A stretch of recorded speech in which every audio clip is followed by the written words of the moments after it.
First is composition of the board of directors. The board of directors conduct and manage the affairs of the cooperative. The scope of this function is best when the function are responsibility of the directors and examine. The board of directors as a body has general supervision and control of the affairs of cooperative. So, when we say composition of the board of directors is muna sila ang board of directors is muna sila ang mag-conduct sa company o mag-manage sa ilahang company. Tapos ang board of directors is na sila yung responsibility sa ilang company kung unsa ang dapat angay buhaton para mo improve ang ilahang company.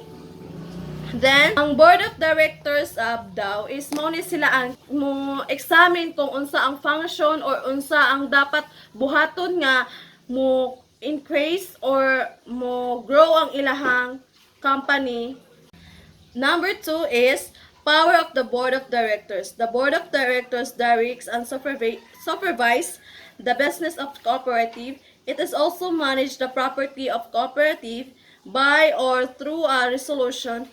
It exercises all cooperative powers that are not received for the General Assembly under the code or bylaws. So, ang board of directors is muna sila gyud ang naay taas nga ranggo sa ilahang company. Mauni sila ang mag-supervise sa ilahang business or sa cooperative. O sila pod ni ang board of directors is muna sila ang mag-manage sa ilahang mga properties sa ilahang cooperative.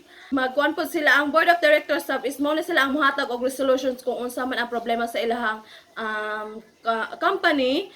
Ang cooperative power po daw is wala siya nag-reserve og General Assembly, pero nag-under sila sa code or bylaws sa ilahang company. Next is who can be directors. Any regular members of cooperative who has the right to vote under the bylaws and passes all qualification and none of disqualification provided in the laws or bylaws may be nominated as elected director. So, if ang sa who can be directors, for example, who can be directors? So, sa company, ang tanan regular members gyud daw is na sila right nga mo vote ug kinsa ang ilahang pilion ug kinsa ang kanang karapat dapat nga ibutang dana na position. Then ang dapat ang katumukuan po siya sa kanang board of directors nga kimanimukuan siya na position is nakapasa siya sa tanan qualification sa para makuan siya into manominate siya into board of directors. Ang empleyado sa company is na sila right nga mo nominate or mo vote ana nga tao kung kinsa man siya o unsa man ang iyahang gusto daganan o gusto siya mo board of directors. So ang mga regular members gyud is na sila right nga mo nominate sa usa ka tao kung qualified ba ana siya nga position. Next is meeting of board quorum. Regular meetings of the board shall be held every month. This is true every cooperative established unless a different schedule is provided for it by laws. The president chairman may call for a special meeting of the board of directors anytime unless a special provision in bylaws determine the occurrence of such a special meeting. So, sa meeting of the board of quorum is meeting of board of quorum is nanagin na siya sa law sa ilahang company nga muna gi-implement nila para dito gali sa kanang pag-meeting nila is ma-discuss nila about sa ilahang company kung for example sa ilang company is product, so dira nila ma-open kung ni taas bang ilang sales or ni mubo, dira nila ma-discuss o dira po nila ma-discuss kung unsaon ang dapat buhaton para mo grow pa ang ilang company.